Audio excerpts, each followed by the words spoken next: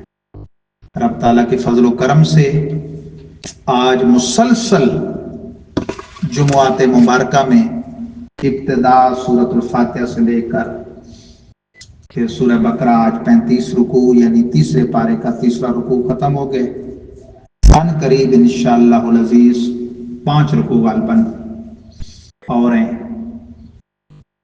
اس کا اختتام ہوگا تو انشاءاللہ مئی کے مہینے میں ہماری سالانہ ایک محفل ہوگی بہت عظیم الشان، جس میں ملک پاکستان کے بڑے بڑے نامور علماء اور مشائخ اور ثنا خان تشریف لائیں گے۔ تو انشاءاللہ اس جنگل میں ہم نے ایک مرتبہ پھر پچھلے سال جیسے فروری میں منگل لگا تھا وہ لگانا ہے۔ ابھی یہ آنے والے جمعہ جو ہے یہ جمعہ مبارکہ جمعۃ الوداع ہے، دن 27واں روزہ ہوگا اور پھر جو آگے رات آئے گی جمعہ ہفتہ کی وہ 28ویں رات ہوگی۔ حافظ صاحب ماشاءاللہ جو تراویح پڑھاتے ہیں اس کی ہم ایک چھوٹی سی ختم تراویح کی تقریب کریں گے۔ یہ ختم قرآن کی تو تقریب نہیں ہوگی کیونکہ صورتیں پڑھی گئی ہیں، پوری منزل نہیں پڑھی گئی، ختم تراویح کی تقریب گزشتہ برس بھی ہوئی تھی، خاص اسی موقع پر اور اب بھی ہوگی انشاءاللہ۔ تمام بھائیوں کو دل کی گہرائیوں سے خصوصی دعوت بھی ہے، آگے ہر بندہ میں سے دوسروں کو بھی دعوت دے، کم از کم ایک بندہ بھی آپ لائیں تو اچھی خاصی ہماری رونق ہو جائے گی یہاں کے حساب سے، اور ضرور شرکت کریں، بہت مختصر تھی وہ، کوئی میں لمبا چوڑا وہ نہیں ہوگا، ٹھیک ہے نا، بس تراویح ہم پڑھیں گے اور دعا خیر کریں گے۔ اپنی طرف سے میں بھی حافظ صاحب کی خدمت کروں گا جتنی بن پڑی، آپ سب بھی اپنی اپنی حیثیت سے ضرور سراطین کی خدمت کیجیے اور شرکت بھی کیجیے، اور اللہ تعالیٰ قرآن کی محفل میں جو دعا کی جاتی ہے وہ قبول ہوتی ہے، ہمیں اس کی برکتوں سے مالا مال فرمائے۔ کب؟ آنے والے جمعہ میں، دن جمعے کا گزار کے پھر میں جمعے کی نماز میں انشاءاللہ یاد دہانی کرا دوں گا رات کو تقریبا۔ وآخر دعوانا الحمدللہ۔